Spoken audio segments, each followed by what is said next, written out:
الجزء الثالث وان بلوك. السلام عليكم، وياكم جعفر جيمنج. صلي على النبي واذكر الله وخليكم ويا الفيديو. بسم الله. دخلنا مثل ما جاي تشوفون. هسه احنا بهاي الحلقة بنفكر، يعني مو اكيد، بفكر انه ابني حظيرة وبيت. فهسه احنا ما ادري، نشوف الموارد. وايضا راح نكبر المنطقة.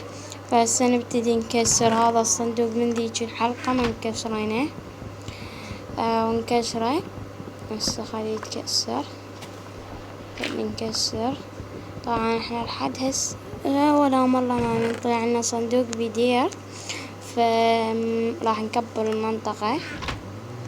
هسه ناخذ الديار اللي عندنا ونروح نكبرها.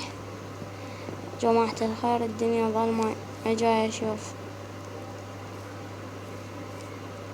ثواني خلنا نعلي الضوء، على ضوء موبايلي. هسه نكمل. نشفت براها شو نسوي، والضوء اللي نخلي ديرت اكبرها وارجع لكم. طبعا مثل ما جاي تشوفون كبرنا الحجم. شوفوا المساحة صارت. من بعدها ايش راح نسوي؟ اذا عندنا سلابات راح نحاول نكبر هاي المنطقة. مو بالطول، بالعرض. ياب عندنا سلابات، فهسه ايش راح نسوي؟ نكبرها بالعرض. هسه نبدي نكبر. اذا ما تعرفون هاي المساحة اللي راح ينبني بيها البيت، فبس يا شباب راح اكبر وارجع لكم. مثل ما جاي يشوفون كبرنا المساحة. طبعا خلص خشب ورحت كسرت وسويت خشب. هسه المهم احنا ايش راح نسوي؟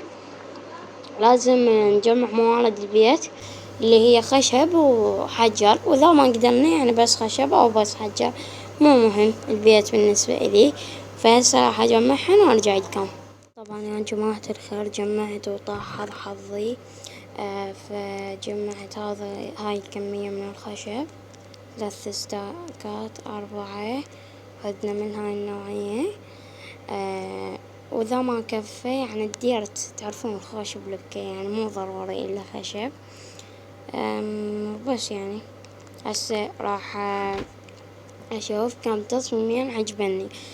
التصميم هذا اللي على اليمنى والتصميم اللي على اليسرى، فأريدكم تحزرون على التصميم راح أبني وأرجع لكم. طبعا كملنا البيت.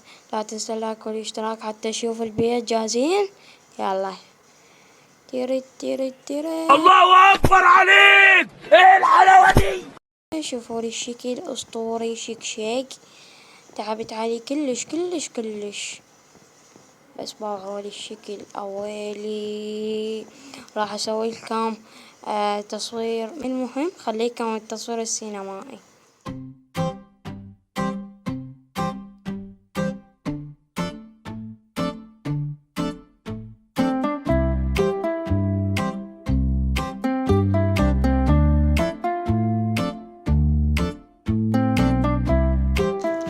وبس يا جماعة الخير، انتهى الفيديو لهذا اليوم. فيديو بسيط خفيف. خليكم على الخاتمة. بس يا جماعة الخير انتهى فيديونا لهذا اليوم. وبس، مع السلامة.